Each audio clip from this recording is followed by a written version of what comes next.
Am I the jerk for refusing to talk to my ex after she dumped me twice and only reached out when she found out I was planning to buy a house? Posted by u/wide_trip8392. I, 34M, am struggling with whether I'm in the wrong for refusing to talk to my ex, Sarah, 29F, not her real name. There's a lot of history here, and I'll do my best to explain everything clearly. In mid-2022, I met Sarah at work, and we hit it off immediately. I fell for her quickly, and it didn't take long before we started dating. However, early in our relationship, Sarah broke up with me over something minor. To make matters worse, she made a scene in front of everyone at work. I was devastated but didn't want to leave my job at first. Eventually, I realized I still had feelings for her, and seeing her every day became too painful. That's when I decided to quit and find a new job. We lived close to each other, so we bumped into each other frequently over the next few months. We started talking again, but even though I still had feelings for her, I couldn't bring myself to consider getting back together. What she had done hurt me deeply. After a couple of months, she told me she regretted breaking up with me over something so minor. She admitted that doing it in front of everyone was wrong and that she had been thinking about it ever since. She seemed genuinely remorseful, and I could see she meant it. Feeling that her apology was sincere, I asked if she wanted to give our relationship another try. She agreed, and by early 2023, we were officially back together. 1 year later, things were going great. We talked about marriage and building a future together, which made me feel ready to take the next step. I decided to surprise her with a proposal and started working extra hours to save for a house so we could marry not long after. I didn't tell her why I was working so much because I wanted it to be a complete surprise. Then, out of nowhere, she asked for a break. I was blindsided, and when I asked why, she refused to explain. Around the same time, I noticed she had been talking nonstop about a new guy at her workplace. But suddenly, she stopped mentioning him altogether, which made me suspicious. Confused and hurt, I reached out to one of my close friends, Emily, not her real name, who, along with her boyfriend, still worked at the same place as Sarah. I vented to Emily about what was going on and asked if she knew anything. She said she didn't because she worked in a different department, but she promised to ask around. A few days later, Emily got back to me. She told me that Sarah had been feeling like I was distant lately, especially with me working extra hours and not going out much. Emily said some of Sarah's colleagues had been encouraging her to take a break, claiming I wasn't treating her well and wasn't as invested in the relationship. On top of that, they were trying to match her up with a new guy at work, saying they'd make a better pair. I told Emily about my plans to propose and buy a house for Sarah and me. That was the reason I'd been working so much. I wanted to surprise her with something big. After about 2 weeks, Sarah called me and asked to meet up. I agreed but told her up front that I needed an explanation for why she wanted a break before we could discuss anything else. She brought up how distant I had seemed, saying it made her feel like I wasn't as invested in the relationship anymore. I told her that if she had just talked to me about it, she would have known there was a reason for my behavior, but now, it didn't matter anymore. Then she mentioned the new guy at her workplace. I said his name before she could, and she looked surprised, asking how I knew. I told her I wasn't an idiot. I'd noticed how she suddenly stopped talking about him after bringing him up all the time. She swore that she had never cheated on me. I replied that looking for someone better at the first sign of trouble could be considered cheating by some. At that point, I told her I didn't want to hear whatever else she had to say. Whether or not she wanted to get back together didn't matter, I was breaking up with her regardless. The breakup deeply hurt me. I couldn't bear staying in the same place, so I asked my company for a transfer and used the money I'd saved for the proposal to start over in a new city. While talking to Emily, the friend I had vented to before, she apologized to me. She admitted that she had slipped up and told Sarah about my plans to propose and buy a house. Emily said Sarah broke down crying after hearing that. I appreciated Emily's honesty, but it didn't change what had happened. By mid-December last year, I returned to my hometown to spend Christmas and New Year's with my family. Some friends wanted to organize a party to get everyone together since many of us, myself included, had moved away and were only visiting for the holidays. Sarah was invited too. We barely interacted that night, just a quick hi in passing. At one point, I glanced at her and saw her smiling while chatting with a group of women. That smile brought back so many memories. I realized that seeing her smile still made me feel the same way I did the first time I saw it. I thought to myself, how screwed up am I that I still feel this way? Despite those lingering feelings, I was still sad and deeply hurt by how things had ended. Looking back, I also started to blame myself. I should have paid more attention to how she was feeling. I could have told her about the extra work and why I was doing it. Maybe things would have turned out differently. Later that evening, one of my friends mentioned that Sarah's relationship with the guy from her work had only lasted a couple of months. After the holidays, I planned to return to the city where I now lived. My vacation ended on January 6th, so I decided to leave on Friday. That way, I'd have Saturday to sort everything out at home and prepare for the week ahead, with Sunday to relax before going back to work.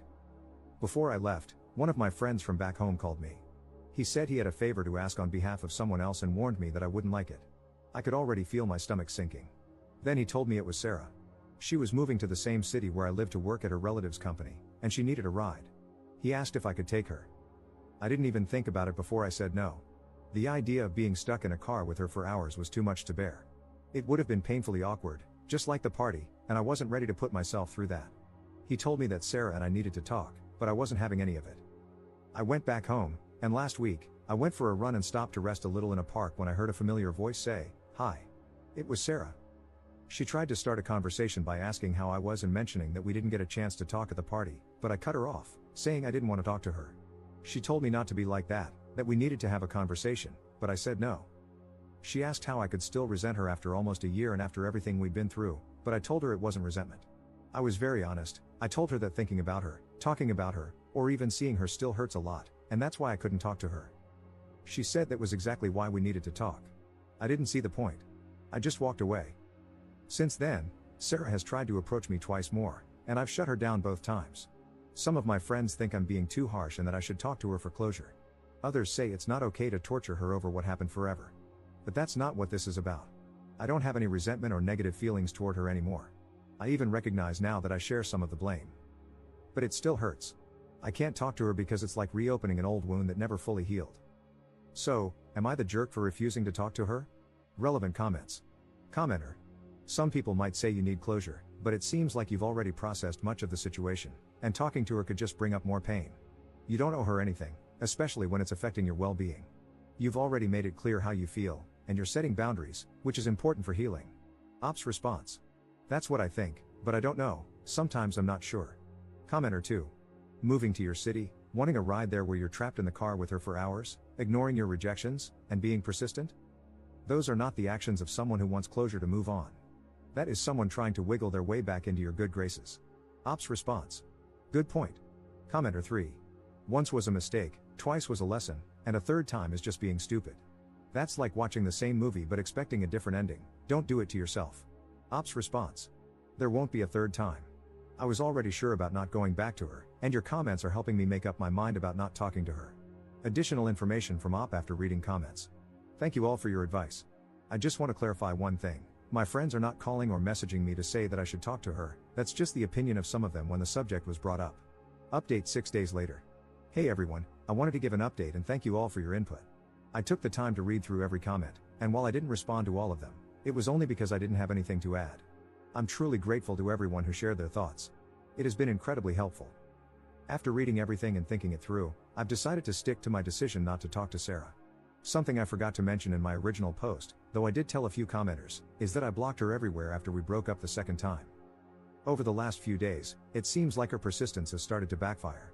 Some of our mutual friends, including the ones who initially told me I should talk to her, have become frustrated with her constant attempts to contact me.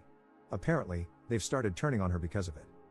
3 days ago, Emily, the friend I vented to back then, made a post on social media about stalkers. She didn't name Sarah, but a lot of people picked up on what she meant. I've also seen several comments on my original post suggesting that Sarah might have been stalking me. Her job in the same city and her coincidental appearance at the park all line up with that theory. For what it's worth, I know her uncle owns a company here, so maybe that really is why she moved. But honestly, it's not my problem, and I'm not going to look into it. Things have been quieter. Friends have dropped the subject, and Sarah hasn't tried to reach out again. That is, until yesterday. I watched the UFC event with some coworkers. When it ended, I was heading to my car when my phone rang. It was one of our mutual friends calling. She said she had been talking to Sarah and asked if she could pass along a message. I sighed but told her to make it quick. The message was simple. Sarah said she understands why I don't want to talk to her. She promised she wouldn't try to reach out again but added that she still thinks we need to talk. She said the door is open if I ever want to. I told my friend I didn't have a message to pass back and asked her not to bring up Sarah again in our conversations. If what Sarah said is true, it's a relief, but I'm not holding my breath. I wouldn't be surprised if she tries something else. Maybe she thinks giving me space will make me go to her, but it won't. That chapter of my life is closed. Right now, I just want to focus on myself. I probably won't be dating anyone anytime soon. If there's one thing I've learned, it's that I need to get to know people better before jumping into a relationship. I've also been thinking about how loosely I use the word friend. That's another part of my life I need to rethink. Some of the people I've called friends have proven they don't have my best interests at heart. A few people suggested therapy in the comments, and I'll admit it's something I've been considering. For now, I'm giving myself time to heal on my own, But if I still don't feel right after a while, I will look into it. Thanks again to everyone who took the time to comment. Your advice has been a huge help in sorting all this out. Relevant comments. Commenter. This is exactly why monkey branching is a terrible dating practice. It's cheating with extra steps, that's why she keeps pushing. She knows what she did, just like she knows what she lost. Yet, ironically, she's too naive to understand that even if y'all got back together, you wouldn't look at her the same. That's totally understandable. Ops response. You're right, it would not be the same. Commenter 2. Good for you for holding to your boundaries. The moment she wasn't getting the amount of attention she wanted, she sought out a coworker to monkey branch too. It was cheating. She wasn't remorseful, as she immediately began a relationship with that guy. All she wants now is to act like she didn't cheat on you and rekindle your relationship. She's already proven that she will cheat with whoever shows her attention. That's not someone to be in a relationship with. Have you not dated since the breakup? Personally, that helped me get over my ex-wife, who cheated. It's been a year. There's someone special out there for you. Not every woman is like your ex. Good luck. Ops response. I've dated other women since the breakup, but nothing serious.